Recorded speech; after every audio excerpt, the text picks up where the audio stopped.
Okay, I'm so excited to hear what you've got to say about all the baby mama drama that you saw this weekend. Went and saw my cousin. You know, I was like, okay, I haven't seen you in like 8 years, so let's get it. Let's work it out. That's exciting to have seen her the in a long reunion time. situation. So when I saw her, you know, first thing she did was she rolled a blunt. It's cool. That's all right. We gonna, okay. you know. Then her daughter walks in the room, and I was like, oh.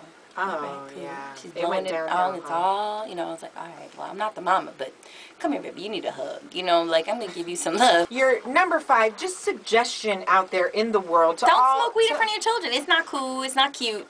And then when you start getting all sleepy and stuff and eating everything in the house and start, you know, the kids want stuff, but you just can't respond quick enough, you know, to get them what they need.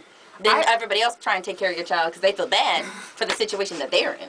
You know? I would say that's a good suggestion. Yes. Just in life, just keep it away from the children, even if they're not your kids. Yes. Just in general, just keeping it away from the children. I think that's almost a legal issue, wouldn't you? I would think so. Also, keep it away from yourself too. Drug-free is the frickin' way to be. Yes. Family. One thing, okay, another big thing that I have with parents and their kids. I don't have any children, so I'm just talking out my ass, right? So I'm just talking. Well, yeah, that's fine. But anyway, so she's always, like, my cousin, she's really quick to, like, beating her child before, like, just sitting down and talking to him about it.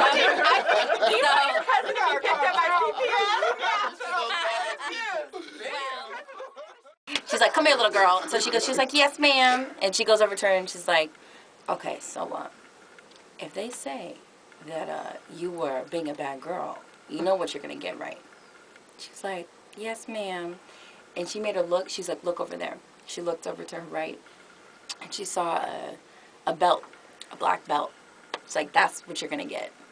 Well, Sweet Pea, that's just motivation. That's just motivation. I know. I understand. But I'm a loving person. I think I think there's something wrong when you're, like, have to threaten your child, like, from the jump.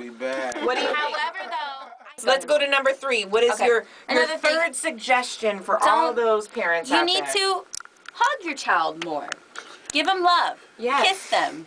Yes. Be there for them. Don't always just be threatening your children. I will write a thesis paper like on this that. Was very impression upon you, all these things. So what I did basically with this little girl is I hugged her and I gave her a lot of love. It's turning into Oprah. Hold on, I'm with you. I'm serious. Like definitely Dr. Phil. All right, number 2. Give them some. Give them some hug. Was number 3 always good? Make sure you give them some wisdom. Give them something to work off of. Don't this is have number 2. Yeah. Wisdom, just drop knowledge. Drop knowledge. Drop knowledge.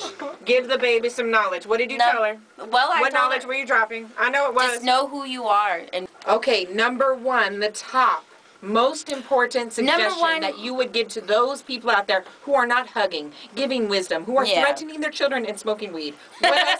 What else do they need to know? Don't accept any type of form of abuse towards you that you wouldn't want your daughter to go through, which is also what I saw. Be a good example. You know what? I appreciate the social commentary, Sweet Pea. This is a wonderful time with Sweet Pea. And of course, if you have any questions, comments, or concerns, I'm sure you will after hearing this, please send them over to Devyns Playground, Devyns, playground@gmail.com.